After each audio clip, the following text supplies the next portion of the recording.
Hello दोस्तों, आपका स्वागत है मेरे C2 चैनल पर। और आज हम पढ़ने वाले हैं कि व्हाइल लूप होता क्या है। विदाउट टाइम वेस्टिंग स्टार्ट करते हैं कि व्हाइल लूप होता क्या है और हम इसे क्यों पढ़ते हैं और क्या इसका सिंटैक्स होगा, और कंप्यूटर स्क्रीन पे इसका कोड भी एग्जीक्यूट करके देखेंगे कि इससे इसी वीडियो में आपका व्हाइल लूप 100% क्लियर हो जाए और आपको कहीं और जाने की जरूरत ना पड़े। आइए डेफिनेशन से स्टार्ट करते हैं। व्हाइल लूप इन जावा, इसे हम एंट्री कंट्रोल लूप भी बोलते हैं basically.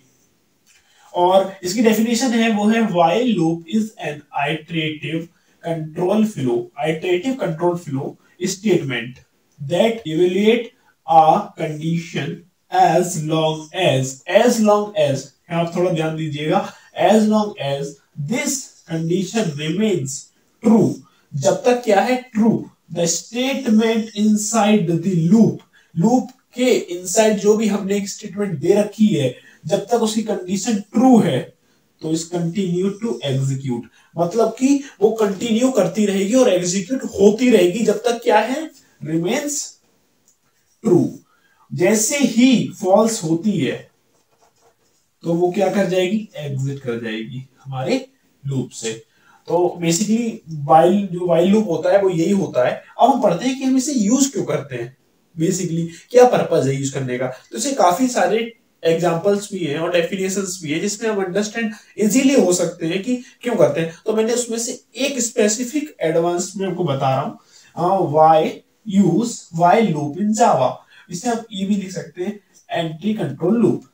It is used when we don't know number of iteration in advance. मतलब बेसिकली इसका मतलब ये है कि जितने भी नंबर ऑफ आइटरेशन हमारी स्टेटमेंट या जो हमारा प्रोग्राम है उससे होने वाले हैं उसका हमें आइडिया नहीं है। मतलब एडवांस में उसका पता नहीं कितने नंबर ऑफ आइटरेशन होने वाले हैं, कितना नंबर ऑफ उसके पासेस चलने वाले हैं, कितने नंबर ऑफ वो रिजल्ट देने वाला है। वो 10 भी हो सकता है, मतलब एक इनफाइनाइट क्रिएट कर रहे हैं, पर वो जो रिजल्ट आएगा वो तो फाइनाइट आएगा अल्टीमेट। कभी कभी हो सकता है कि वो इनफाइनाइट भी चला जाए। तो यही होता है कि व्हाइल लूप हम इसीलिए यूज करते हैं जिसके हमें पता नहीं होता। और जो व्हाइल लूप होता है वो डील करता है बुलियन एक्सप्रेशन में, बेसिकली ट्रू और फॉल्स।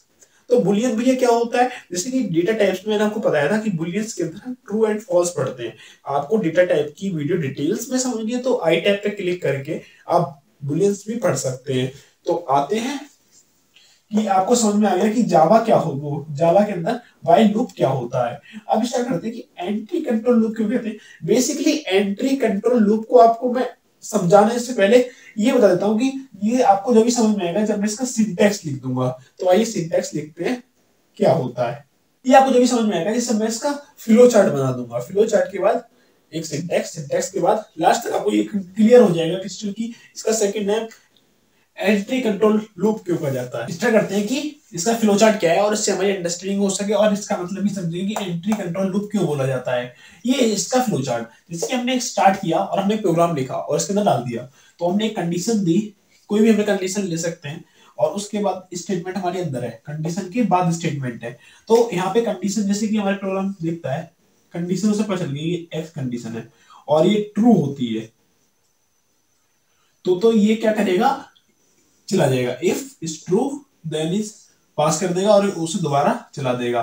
मतलब एक लूप बनाता रहेगा, यहाँ पे एक लूप बनता रहेगा जब तक ये सेटिस्फाइड, तो स्टेटमेंट अंदर का रन होता रहेगा। सेटिस्फाइड रन एक बार भी इफ इज फॉल्स, मतलब ये फॉल्स हो गया, मतलब कि ये गलत हो गया और जो हमारी स्टेटमेंट है उससे अलग चला गया, तो ये क्या कर देगा, जो हमारा प्रोग्राम है उसे एग्जीक्यूट कर देगा।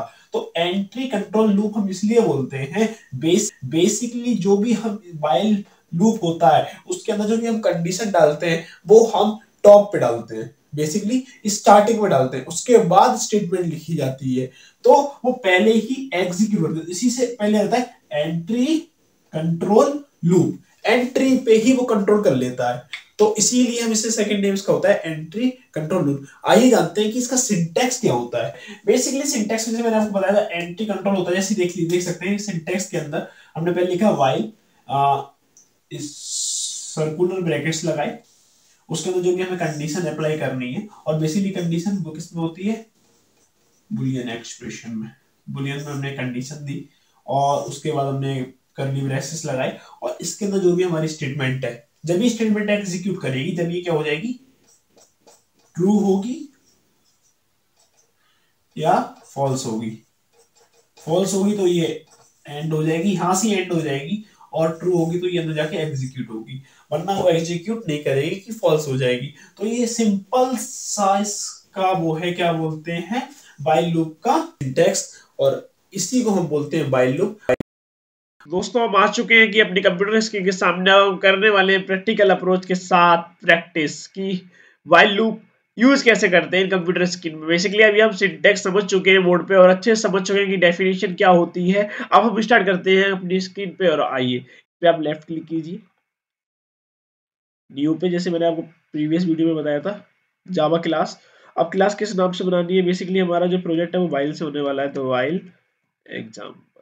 आप कोई भी नाम रख सकते हैं, अपना नाम रख सकते हैं, डॉट जावा। देखिए अब क्लास बन चुकी है। जैसे मैंने उसका आपको सिंटैक्स बताया, जैसे आपको याद होगा कि स्टार्ट करते हैं, जैसे कि हमने भी व्हाइल लूप के अंदर सिंटैक्स पढ़ा है, वही सेम टू सेम आपको सेम सेम है सिंटैक्स याद रखना है। और वैसे ही आपको सिचुएशन होगी, तो हम एक सिचुएशन लेते हैं कि हमें 1 से 5 तक नंबर प्रिंट कराने हैं with the help of while loop. तो स्टार्ट करते हैं छोटे से एग्जांपल से, और इससे आपकी अंडरस्टैंडिंग अच्छी हो जाएगी। और कोई भी इसके बीच में आपको डाउट आता है और कुछ भी आता है तो आप कमेंट सेक्शन में मुझसे पूछ सकते हैं। तो स्टार्ट करते हैं।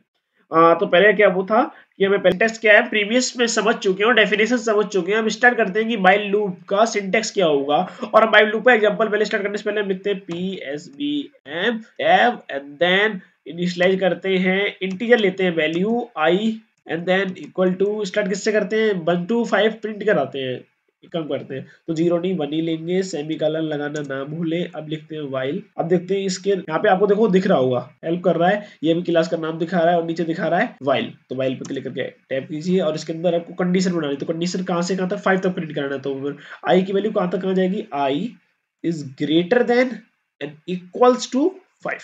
और इसके बाद सेमीकोलन नहीं लगाना होता, इसके बाद करली ब्रेसेस।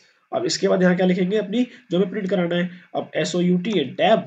अब इसके अंदर देखिए, अब देखिए हमने एक डेटा टाइप लिखा है, वेरिएबल नेम लिखा है और वेरिएबल को वैल्यू पास की है, और यहाँ पे हमने सेमीकोलन नहीं लगाया है। इसको देखो यहाँ सेमीकोलन यहाँ पे नहीं लगाया है, तो देखो यहाँ पे रेड रेड करके आपको दिख रहा होगा, आपको स्क्रीन में दिख रहा होगा कि यहाँ रेड रेड शो हो रहा है। तो बेसिकली इंटेलिजेंस आपको हेल्प कर रहा है कि यहाँ पे आपने गलती कर दी है।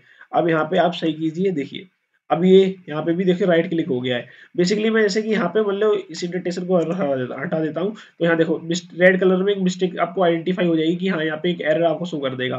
तो बेसिकली ये इंटेलिजेंस जो आइडिया है ये बहुत हेल्प करता है बिगिनर्स को एक पॉइंट पे। बेसिकली गलती किसी से भी हो सकती है, कोई भी हो। अब इसके बाद आपको देना पड़ेगा इंक्रीमेंट डिक्रीमेंट, जैसे आई प्लस प्लस। अब इंक्रीमेंट लगाते हैं तो जब इसे नहीं लगाओगे तो वो इंक्रीमेंट नहीं होगा, 1 ही 1 प्रिंट करता रहेगा, इनफाइनाइट लूप बन जाएगा, क्योंकि वो 5 कभी आएगा ही नहीं। और जब 5 आएगा नहीं तो लूप ब्रेक होगा नहीं, ब्रेक होगा नहीं तो फॉल्स होगा नहीं, फॉल्स नहीं होगा तो फिर हमारी कंडीशन फॉल्स नहीं होगी तो एग्जिट नहीं होगा, और ये इनफाइनाइट चल जाएगा। वैसे आपको सिस्टम क्या हो जाएगा, हैंग। बेसिकली हमारा ये स्टेटमेंट लिख चुका है, आपको समझ में आ चुका है, इसमें कोई चीज नहीं समझ। अब देखिए सब कुछ हमने लिखने के बाद यहाँ पे राइट टिक आ रहा है कि बेसिकली हमारा ये दिखा रहा है कि सब कुछ आपने जो लिखा है सिंटैक्स में कोई मिस्टेक नहीं है। अब यहाँ पे प्ले बटन पे चलते हैं अपनी, इस पे क्लिक करते हैं, ये बिल्डिंग हो रही है यहाँ पे देख सकते हैं। अब देखिए कि इसके अंदर क्या हुआ, इसने देखो स्पेस ऑक्यूपाई कर लिया है पर इसने प्रिंट कुछ नहीं किया है। अब बेसिकली भैया ये तो गलत हो गया।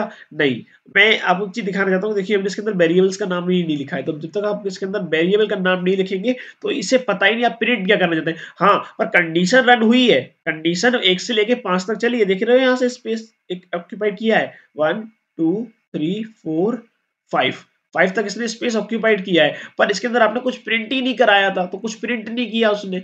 और भैया इसमें इंक्रीमेंट हुआ है, इंक्रीमेंट होता रहा, 5 तक इंक्रीमेंट हुआ, उसके बाद वो टर्मिनेट हो गया। अब एक काम करते हैं, यहाँ पे लिखते हैं आई। अब आई लिखेंगे तो क्या होगा, देख लीजिए, देखिए आपके सामने आपका डिजायर आउटपुट आ चुका है 1 2 3 4 5। तो बेसिकली यही होता है हमारा व्हाइल लूप। मिलते हैं नेक्स्ट वीडियो में, और के बारे में अंडरस्टैंडिंग हो चुकी है, कोड भी देख लिया, इसके अंदर हम वेरिएबल का नाम नहीं देंगे तो क्या होने वाला है, और साथ में इंक्रीमेंट क्यों लगाया जाता है। बेसिकली एक बार ट्राई करते हैं इंक्रीमेंट हटा के, जब इंक्रीमेंट हटा देंगे तो देख लो क्या होता है। आप देख सकते हैं इसे 1 1 प्रिंट होता जा रहा है, मतलब एंड तक चला जाएगा, इससे आपका सिस्टम हैंग हो सकता है। इसे ट्राई करना है कर सकते हैं, कोई दिक्कत नहीं है। अब स्टॉप कर दिया, मैंने स्टॉप किया है, बेसिकली मैंने यहाँ पे क्लिक करके स्टॉप किया है, वरना ये स्टॉप नहीं होता ऑटोमेटिकली, जब तक चलता ही रहेगा, जब तक इसको मतलब बेसिक पेमेंट डिजाइन करता था 5। तो एक छोटी सी मिस्टेक देखो फिर दोबारा रन हो चुका है, ये ऑफ कर देते हैं। तो यहाँ हमें इंक्रीमेंट और डिक्रीमेंट देना होता है।